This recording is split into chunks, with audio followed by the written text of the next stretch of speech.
These train journeys are among the most epic and hardcore on the planet. There's like ice picks stabbing at my stomach wall. Taking people through the world's harshest environments.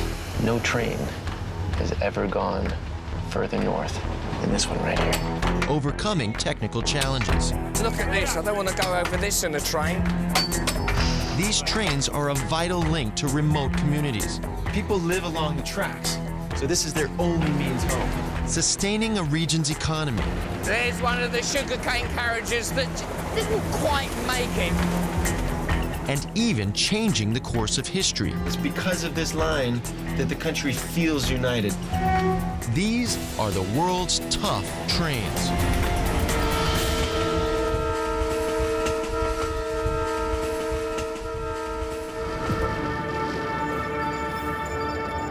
I'm traveling 1,300 kilometers east to west across South America. I'm on an epic train journey that takes on the Andes to reach the Pacific coast. This means I have to cross Bolivia, a country whose rail network is old and battered. Starting to have your doubts? Me too. Train travel doesn't get much tougher than this.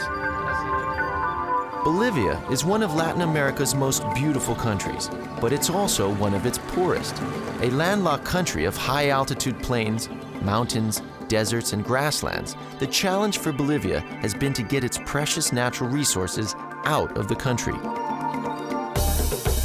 From the 1900s, South America started to be connected by rail. Sitting at the very heart of the continent, Bolivia was pivotal to the development of these railroads, but it's an unfinished job.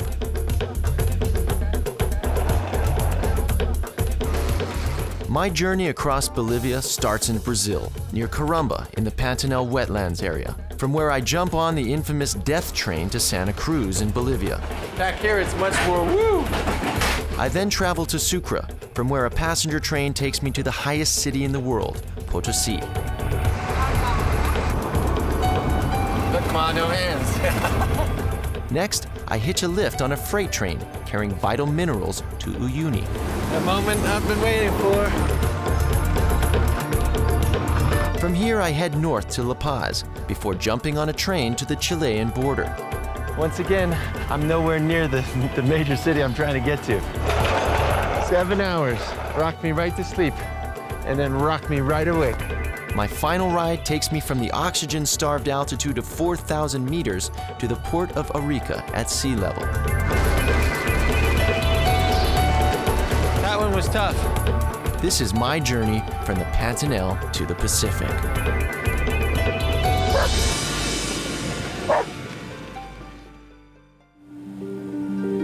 The Pantanal, extending across Brazil, Bolivia, and Paraguay, is one of the largest, most biologically diverse wetland environments on the planet.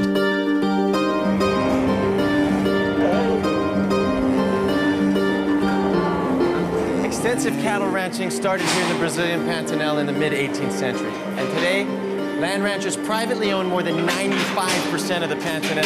That's 8 million cattle. How do they keep track of them all? Yep, you got it. Branding.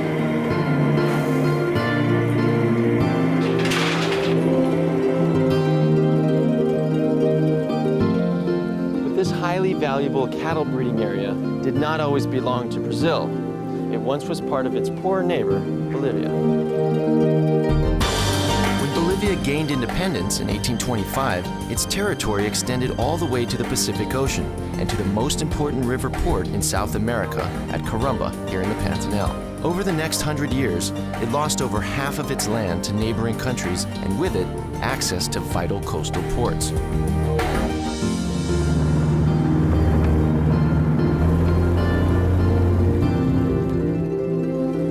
In 1907, having lost their Pacific port to Chile, Bolivia needed transport links to the Atlantic Ocean. So they traded all this territory around the Paraguay River for the rights to use Brazil's river system for their exports. In 1908, work began on a railroad from Sao Paulo on the Atlantic coast to Corumbá, the key town on the border with Bolivia. Constructing the rail line across Brazil's major rivers proved extremely difficult. In rainy season, the rivers would flood, and it was only in 1937 that a bridge was finally built here at Porto Esperança. trains could finally reach Corumbá and the Bolivian border 60 kilometers away. This railroad became popularly known as the Pantanal Railway, and by completion, nearly 50 years later, it had revolutionized the trade route from this remote area. It's wild, it's like a ghost town, yet you can see them working on the train and it's even moving. It was time for Bolivia to modernize its transport network too. It needed a railway to connect to Corumbá with its own interior. By 1960, Bolivia had completed work on its own railroad, the Ferrovia Oriental, the railway to the east. Finally, goods were able to be easily transported between the agricultural town of Santa Cruz and the Brazilian border town Corumbá. Right now, it's 5 o'clock in the morning. And it's time for me to leave Brazil.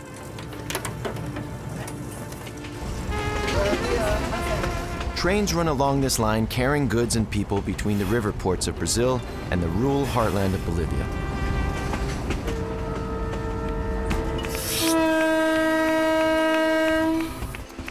It was much slower than I was expecting. There are 500,000 people a year who depend on the passenger train running on the Bolivian side, and I'm swapping to this one for the 18-hour journey to Santa Cruz. It also has the very comforting nickname, the Death Train.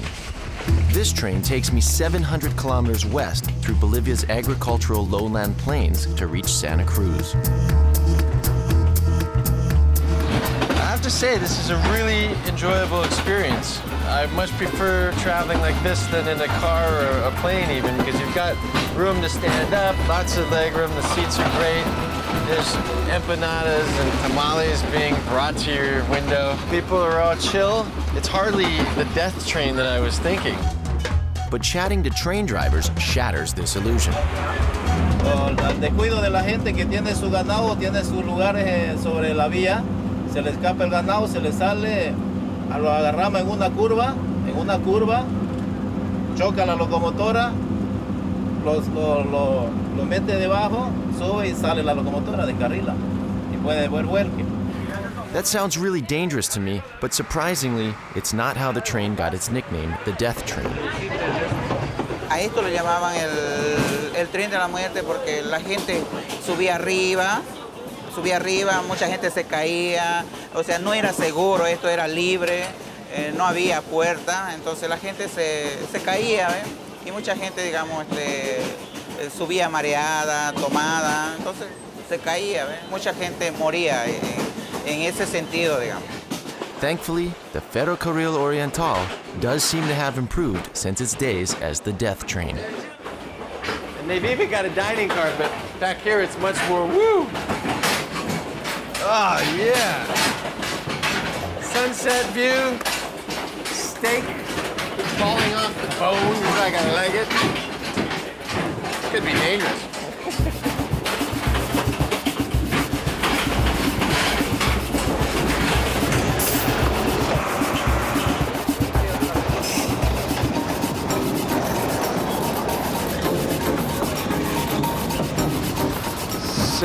.25, and we've been rolling all night long with a couple stops.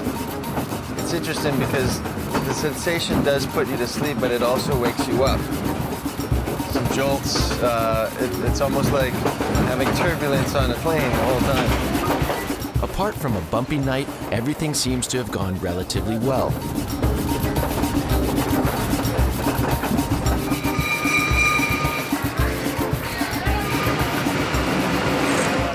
Gracias.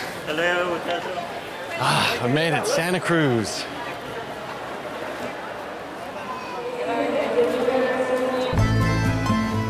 It's hard to believe that this, one of Bolivia's most populated cities, and certainly its richest, was once a desolate frontier town. It's thanks to the construction of the railway, which allowed the agricultural industry here to flourish and export its goods all the way up to Europe.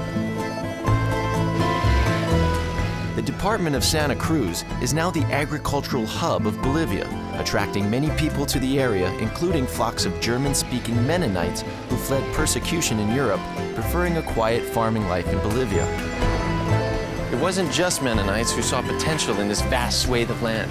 When the price of tin collapsed, agriculture became the #1 export in all of Bolivia. And Santa Cruz became a mecca for all those poor indigenous migrants coming in from the mining towns of the West. People moved into this area, Plan 3000, to work in the burgeoning construction industry here. Portugal Quispe Mamani is a firm advocate of their importance to the area.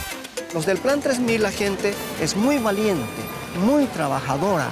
Y no solamente trabaja 8 horas, trabaja 10 horas, 12 horas. Mucho, mucho trabajo. You sound so excited about all this work opportunity. How was everyone received when they came here? Poco bien, poco mal. Antes había mucha discriminación, mucha pobreza. Ahora ya tenemos colegios, tenemos escuelas, tenemos pavimentos.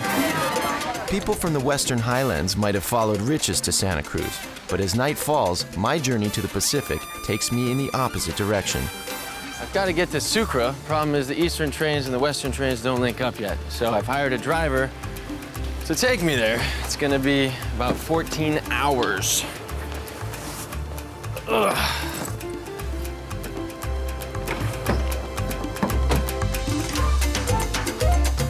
It's a 320-kilometer uphill drive to reach Sucre in the foothills of the Andes.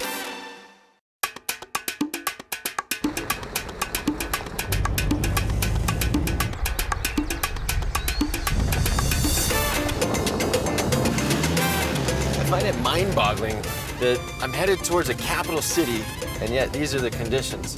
So it doesn't have a decently paved road coming in from the east at all, or a railway. Rail travel to the Pacific coast should be simple, but this gap between the eastern and western networks is just the start of Bolivia's rail problems. The western network has some serious issues of its own. In 1996, the government privatized the railway. This piece was sold to a Chilean company who wanted to focus on international exports. So sadly, it's been discontinued ever since. 60 kilometers outside Sucre, Tarabuco was once the first stop on this part of the Western Railway network. But these days, it has suffered a similar fate, as my guide Miguel tells me. This is the animal market. Animal market? Yeah. They're selling their animals? There's, all the time, they come with trucks, alone, they all around Tarabuco. Maybe 50 years ago, here was the old railway station from Tarabuco. Yeah, just here. The tracks all the time. You can imagine from those times, today, so the people come from different products from the country. They love all the trains, and from here, straight to La Paz. So this railway is totally abandoned? Yeah, totally abandoned. Is that a pig? Yep. That's a pig. There's a pig hanging out in the old waiting room for the people. Yeah. When you said this was an animal market, I thought you meant people were trading the animals, but they're selling themselves. They're like, hey, anybody want bacon? Over here, over here. I got beef. Here. Beef, bacon, anybody? There are plans to reuse this railway, connecting it once more to the capital city, Sucre. Known as the White City, Sucre is the country's constitutional capital and its most beautiful city. This well-preserved historic center is now a UNESCO World Heritage Site. But for a capital city commanding ultimate respect, Sucre itself doesn't actually have an operational train station in the city either. Most of the rail tracks between Sucre and the next station, El Tejar, have disappeared. People around here just assume they don't see a line running. They think the track is fair game. Things go missing. But looks like some of it's been brought back. They've also protected this station with a fence and a security guard, which are all good signs, because this means they're serious about bringing this line back. But this old steam train won't get me to Potosí, my next destination. Luckily, just 3 kilometers outside the city is the fully operational El Tejar station. This being Bolivia, its depot certainly doesn't house your average train. And here it is, the famous bus train. I've never seen anything like this before, but it is exactly what it says it is. It's a bus and a train merged together. They've completely stripped the wheels and put in tracks. I know what you're thinking. Why not take a normal bus from Sucre to Potosí, which would only take 3 hours and be a lot more comfortable. The reason is that people live along the tracks, and where they do, there's no road access. So this is their only means home. My excuse? I'm trying to travel across the continent by train, and technically, this is a train. Time to load up.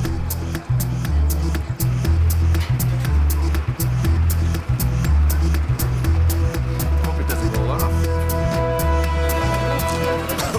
It's definitely diesel. It may run on train tracks, but this train is essentially still just a bus. This journey takes me all the way to the mining town of Potosí.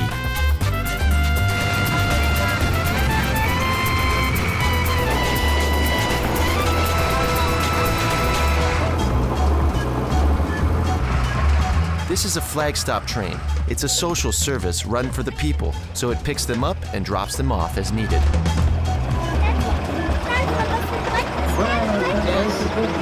Queso and cheese, all right. See? As this.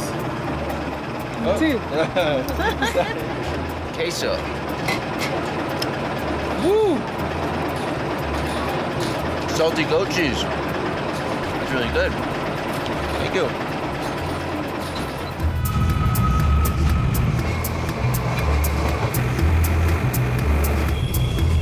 Carlos is the train's conductor and considers the passengers like a second family. So, Carlos, where are all these people coming from? You don't see many houses here. No, no hay puesto, no hay nada porque la gente camina mucho tiempo, camina 2 días para poder tomar el bus de muy lejos. I've seen a lot of old people here. Surely they're not walking miles to get to the bus stop.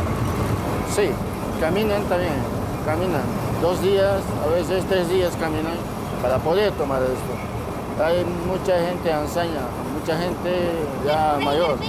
Hay personas de 60, 90, hasta de 130 años caminan. Sí. Woo, I guess that's the secret to staying young. And when it rains, do you guys still continue, or what do you do for that? Cuando llueve, sí, a veces paramos, porque hay muchos derrumbes.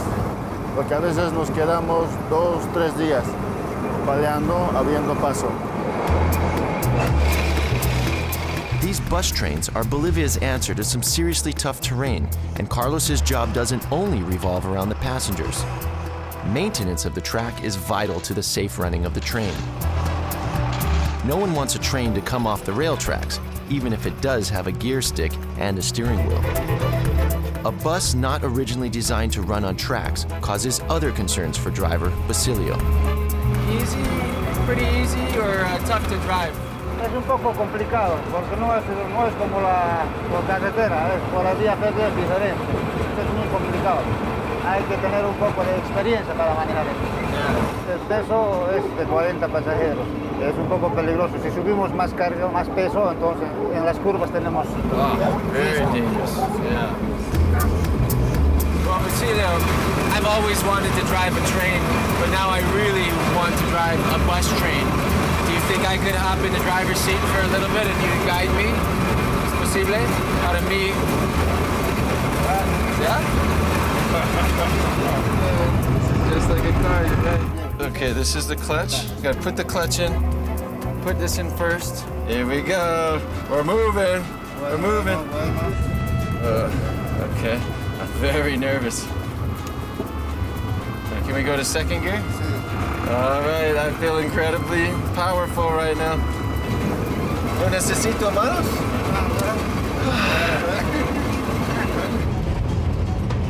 Oh, doggy, doggy, perro, perro, perro.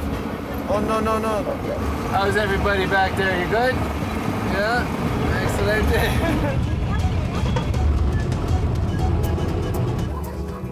Basilio takes charge once again as we finally wind our way into Potosí.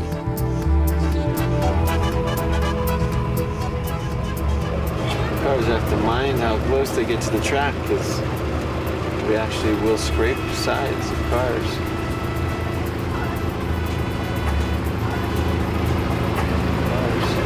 We made it. Potosí. Here we are, 3,000 905 meters above sea level. That makes it the highest city in the world. And I have to say, this was a really, really cool way to get here.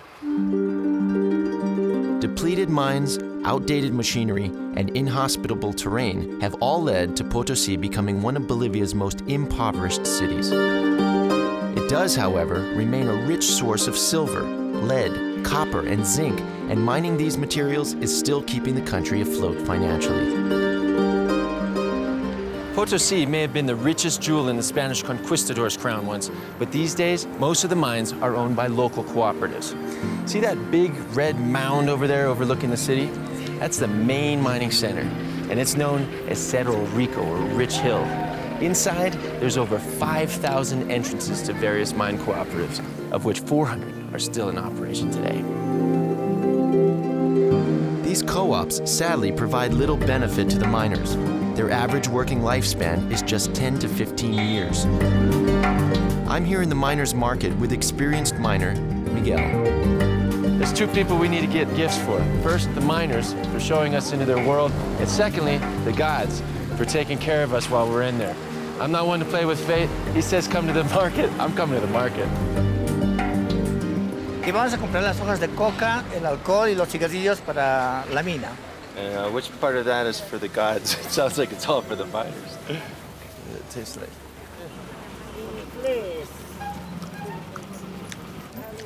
¿Está bueno? Not really much flavor to it at first, and then it hits you like a coca leaf, doesn't it? Oh, there it goes. It's pungent. El alcohol es para dar una pequeña ofrenda al tío. Alcohol 96 grados. Buen gusto. 96% proof. That's quite strong. Sounds like these are all great gifts. They're bound to be happy with us, or at least happy with themselves at this point. Miguel works for the Pailaviri Cooperative, and this is Mina Real Socayon. Life's an adventure. No la cabeza. Esta localidad también tiene el poteo desde la época de la colonia. Wow, so from the 1500s this was here. De 1500 adelante, ¿no? Es una mina colonial. That was built to last. It's pretty wild. Vamos.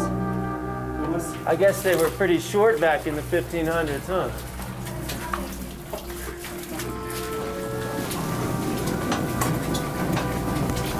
Oh, this is scary. Estoy. This how you guys joke around, or? Tío Jorge. Oh, this is the tío. This is one of the gods. Auto is yours.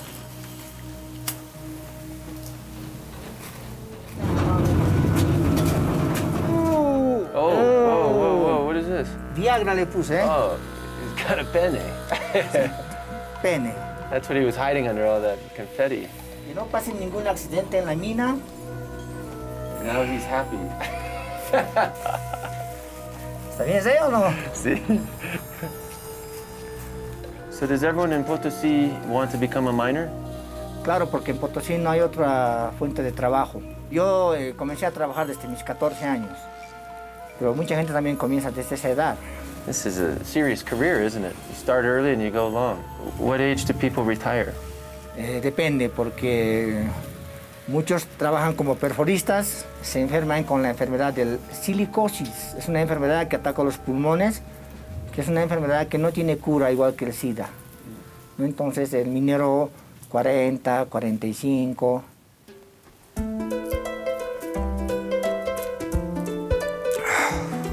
To our safety, Uncle Tío George.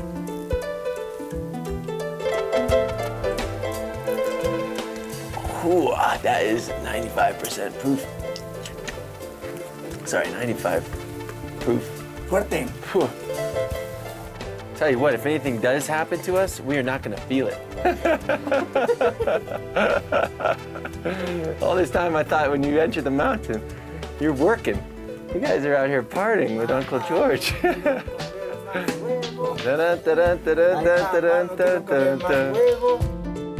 I gotta get out of here, it's so smoky. It's now time to get serious.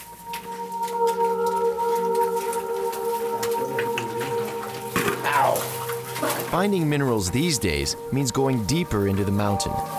And with each new exploration, the work gets more dangerous. I need a rest, hold on. This is like such a hard way to make a living. Thankfully, it's another coca break. La coca es muy importante en la mina. Sí, pero ¿por qué? Eso nos ayuda a perder el apetito, nos da más voluntad de trabajo. ¿Y alcohol? Perder el miedo. El alcohol es para darnos valor y fuerza para la perforación. Okay, I have no idea what's going on. Miguel, he says we have 20 minutes before the dynamite explodes. What dynamite? We haven't even talked about dynamite. This is actually very scary. Miguel's team has been looking for a vein for the last 2 years, and they hope that this time they've hit the jackpot. But this is dangerous work for just $30 US a day.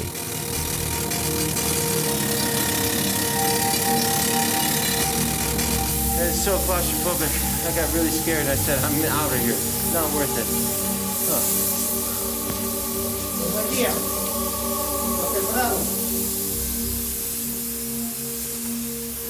As if this isn't crazy enough, now we're gonna explode. We're gonna explode. I gotta get out of here. Okay.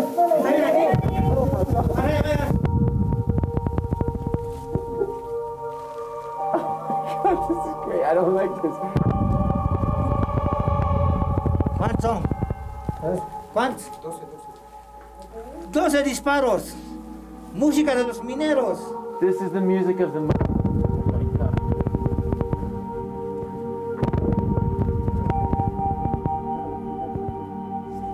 What? That's it. Terminar el terremoto. All right. You thought you were tough? You thought you were tough growing up? Try mining. This is tough. My God. I'm out. Oh, we made it out. It's beyond my comprehension. It's not what I'm born to do, but these guys are doing it.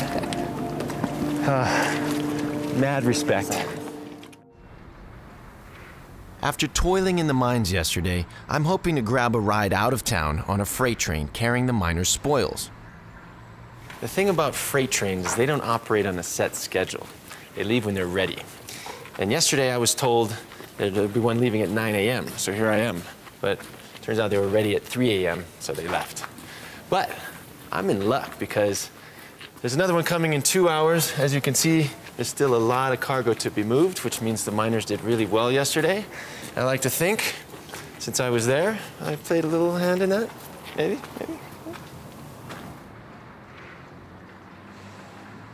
Buenos dias. Is zinc? Sir. Yeah, so it's processed zinc. That's pretty cool. We get to see what we're carrying.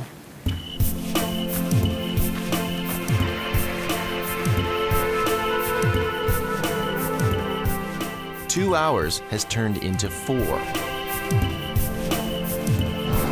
Finally, the locomotive has arrived. All right, this is it. The moment I've been waiting for.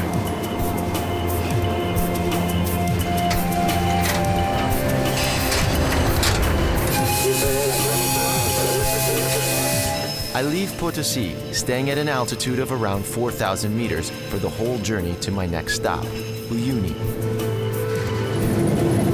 By road, it takes 3 hours to drive from Potosí to Uyuni. But by freight train, it takes 12 hours, and there's no seat.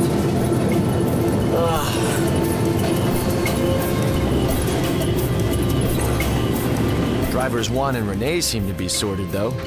I guess it's not often they carry passengers.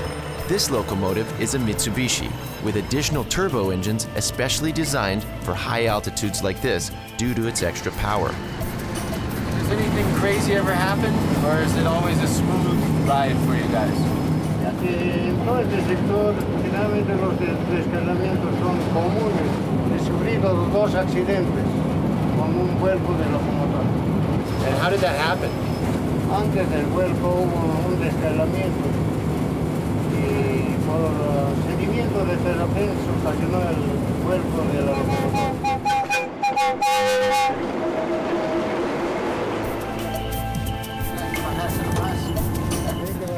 Sounds like I've jinxed my journey. Well, apparently there's been a derailment up on this next line, so they're stopping here, dropping off the freight, the cargo, and then they're heading back. Where does that leave me? Well, we've only gone about 3.5 hours, so I'm gonna have to find another way. This is Agua Castilla. Apparently, it's going to take a few days to clear the rail track, so instead, I've had to take an unexpected ride down Yama Highway to get to Uyuni. Now this is definitely better than being on that freight train.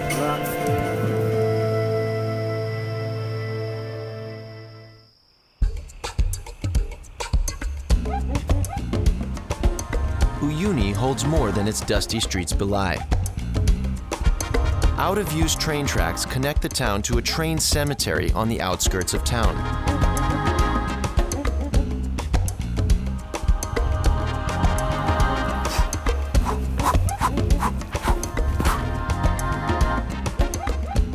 Trains here have become collateral damage ever since Bolivia's mineral boom collapsed.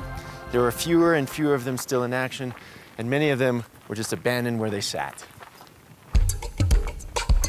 Uyuni was once a major transport hub for the freight trains traveling from Bolivia's mines to the Chilean port of Antofagasta. By the 19th century, nearby Pulicayo was the most productive silver mine in Bolivia and the second largest in the world. Now, it sits in ruins just outside Uyuni. Local guide Archie tells me why it's still such an important place in Bolivia's railway history. Aniceto Arce, he was one of the presidents, the 27th president here. So here, for example, this is one of his houses here behind us. This was his house alone? It was, but he was very good visionary.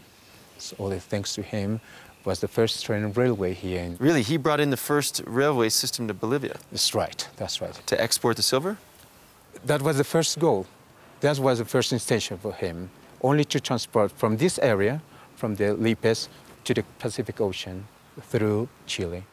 This was the start of Bolivia's Industrial Revolution. So here is the very first train of Bolivia. Chiripa is the name. This is it? Yeah. The original? The original, please. What does chiripa mean? Chiripa means lucky. Lucky is the name of this one. It looks very tiny, isn't it? Yeah, it's really small. Yeah. It's in really good condition. It is. Does it still work? Yeah. It needs only a little bit of oil, coal, fire, and roll on. The main ingredients to make it work. Is that. Can I hop inside? Yeah, sure, go ahead. I mean, he would have to be seated down, wouldn't he? There's no way he could stand. And he's riding this all the way to the Pacific Ocean. Yeah, the very first train of that arrived to Bolivia.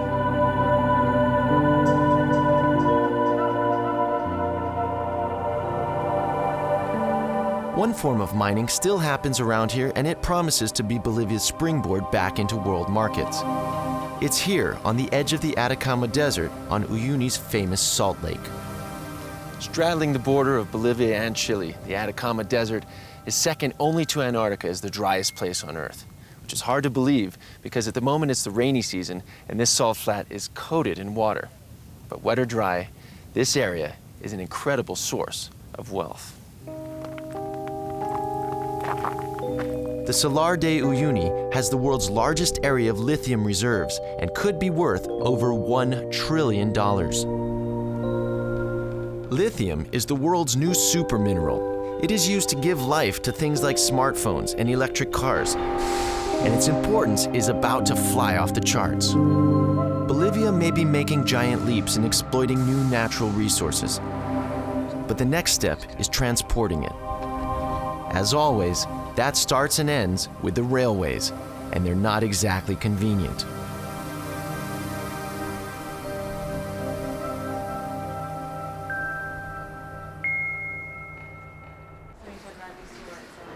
Back in town, trains don't run every day, and when they do, they leave in the middle of the night.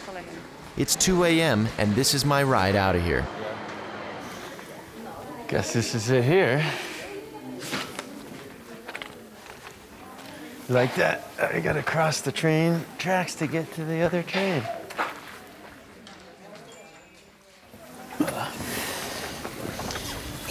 Everybody's sleeping or trying to go to sleep already.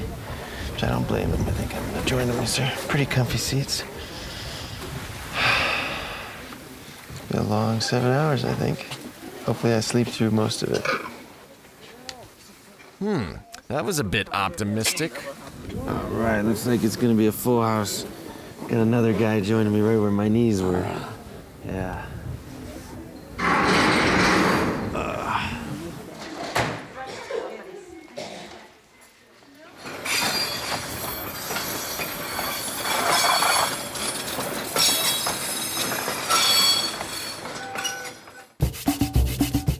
6 hours later, I'm still on the train, still traveling towards the city of La Paz.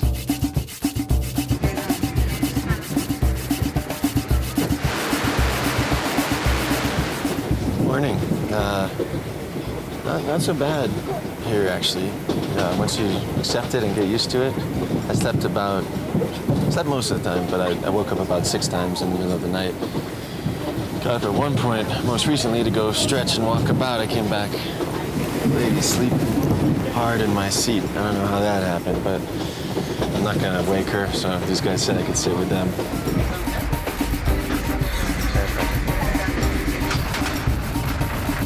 The scenery is magnificent. It's a beautiful way to wake up. Really loving it. Very green, cows, broken down little adobe huts. It's cool.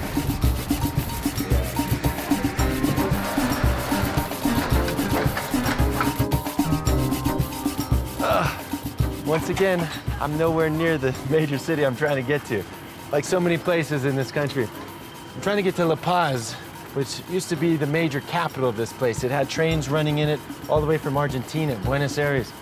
And today, you can't even get to it by train within its own country.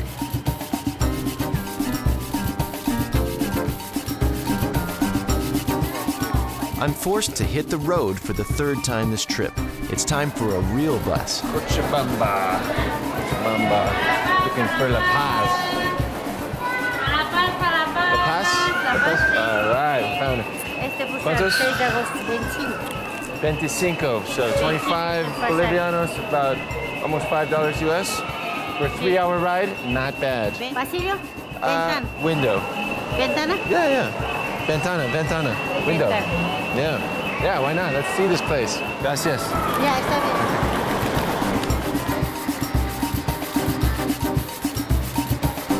bien. If there's one thing I love, it's that lady's hat.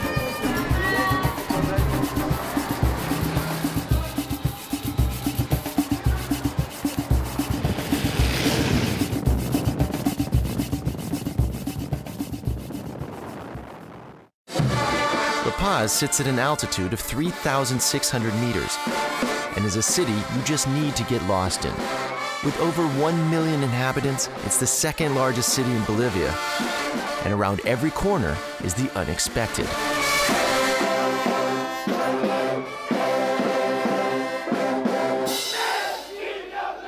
So this is just a normal day here in La Paz. I'm passing through and hear this great music. Try to find out what it is. They're rehearsing for this big festival coming up in a month from now. If this is the rehearsal, I'd hate to see the actual thing. It's gonna be crazy.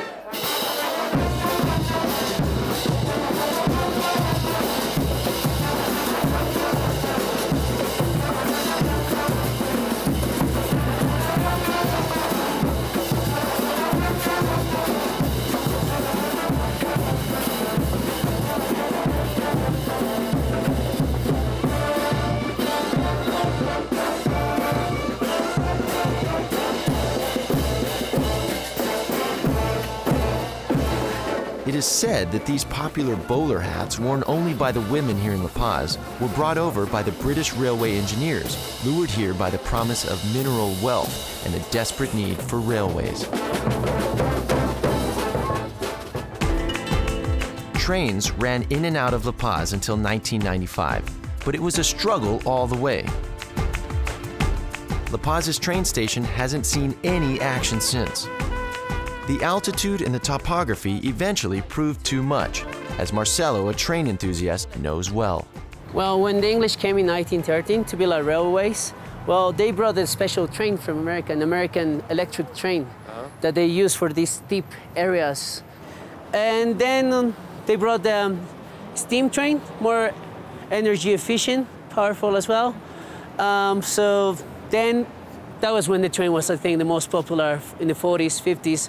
Actually, when people from La Paz would get actually to the coast of Chile, see the sea. They could go to the beach from here on that steam train. Yeah, go to enjoy the beach there.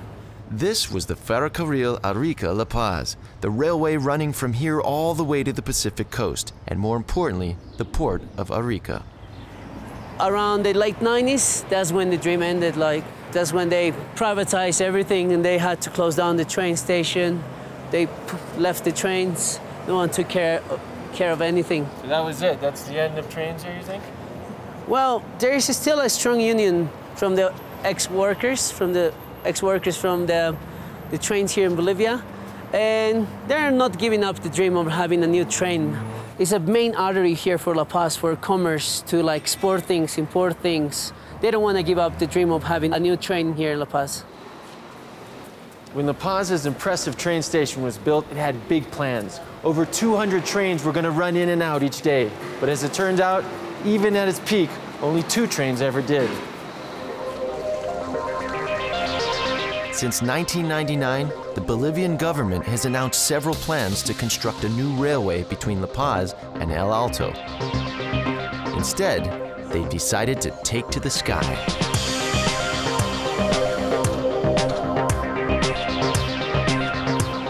This cable car system will have a capacity to transport 3,000 people per hour and is costing Bolivia $235 million.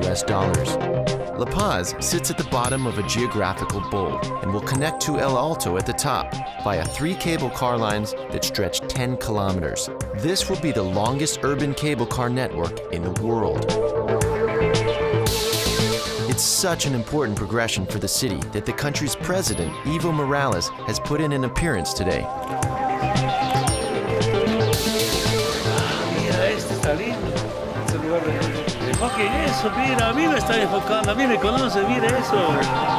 Sounds like he's excited to be the guinea pig.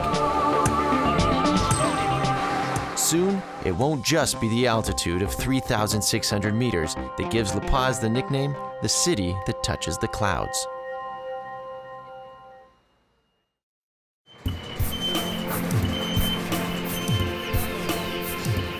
This is the one railway line still operational in the area.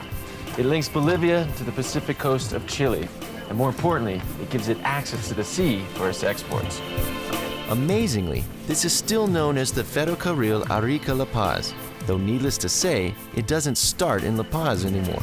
These days, you have to pick up the train from here in Viacha, 22 kilometers outside the city. Yep, it's another bus train. Can't say as I'm not riding in style. This is a Mercedes-Benz. Pretty cool how they do this.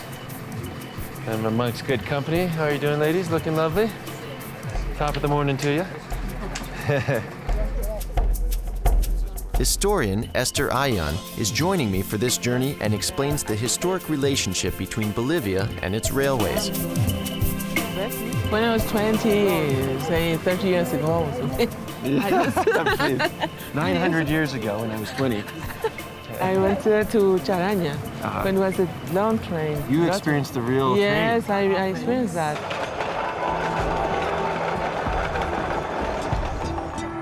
The border town of Charaña sits at the halfway point of this final 440-kilometer-long railway, cutting across some of Bolivia and Chile's most inhospitable terrain before reaching Arica.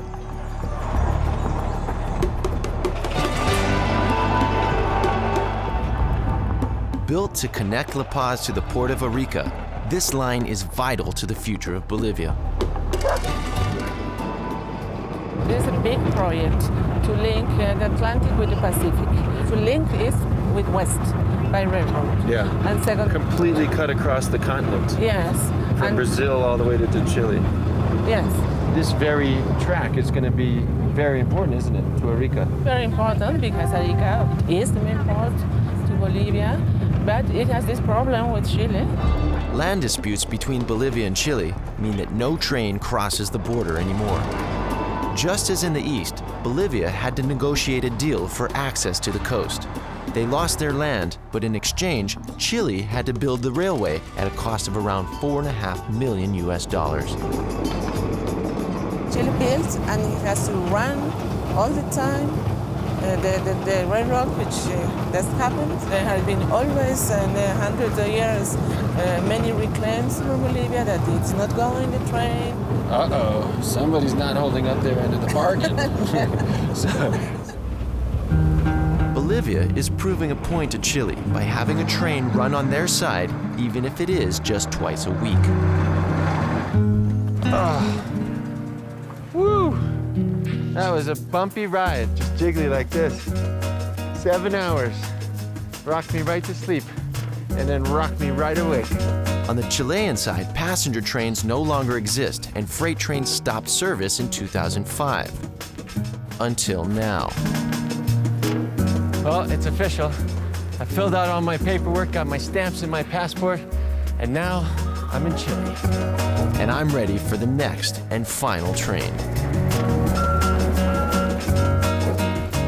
In retaliation to Bolivia's claims that Chile's not keeping up their end of the treaty, Chile now operates a monthly freight service between the border and Arica, even if just to show that it's still operational. And this is it. It may be operational now, if only for Chilean freight trains carrying maintenance materials, but this railway is notorious for its complications. Matias works on this railway and knows just how tough it is. Thank you very much. This final train takes me down the perilous descent from an altitude of 4,000 meters to reach the Pacific coast and the port of Arica. What were some of the difficulties in building this railroad? Mucha gente trabajó acá y mucha gente perdió la vida también.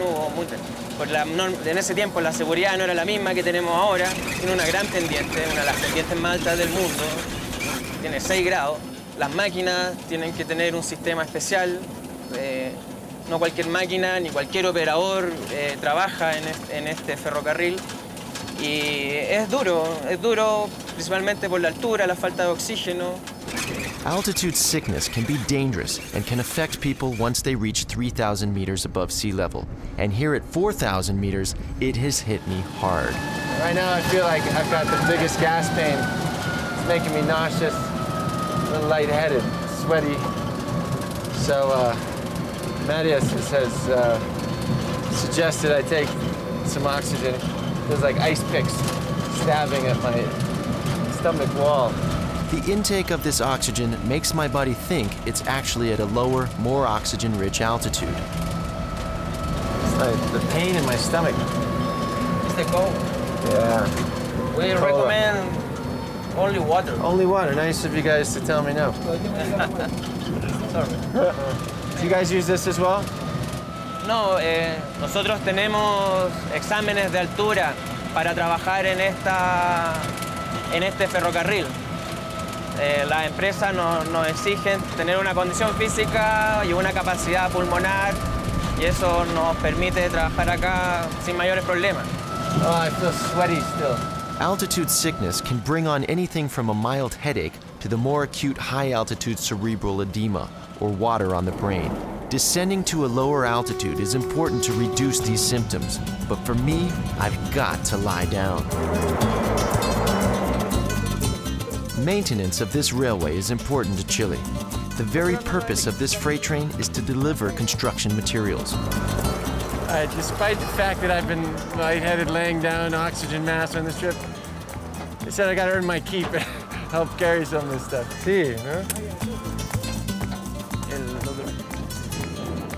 Oh, that's heavy. Oh. Yeah, wait. Wait. 1, 2, 3. 1, 2, 3. Jeez, you gotta go through all these. That's so much work. Okay. Okay, put this one low. Okay. 1, 2, 3. Ah, yes. Yes! This railway was the world's steepest train track at the time of its construction and falls from over 4,200 meters here to sea level. This is the real challenge for driver Jose. Unlike most trains, this one actually has a really steep descent, doesn't it? How difficult is that for you? Es muy importante en un ferrocarril de montaña las revisiones del equipo en cuanto zapatas. What is this red button that you keep hitting? Ya, el botoncito rojo es un dispositivo de seguridad que lo mantiene despierto al operador de la locomotora. Cuando el maquinista no acciona el botoncito, enciende una luz de advertencia. En fracciones de 8 segundos, acciona una baliza roja. If the driver still doesn't react, the brakes go on automatically and the train stops. Incredible. They think of everything. And I'm very glad they do. With the steepest part coming up right now, the last thing I want is for the driver to fall asleep. Our speed is now just 18 kilometers per hour. And this is the part of the railway that makes you guys famous for this line, isn't it? Yes. Everybody talks about this. I can see why. This is it. We're not going very fast, but you can feel gravity pulling you faster, huh? Yes.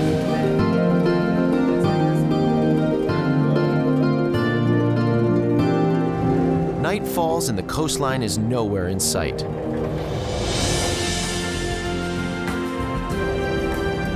Four hours later, the lights of Arica finally come into view. I made it.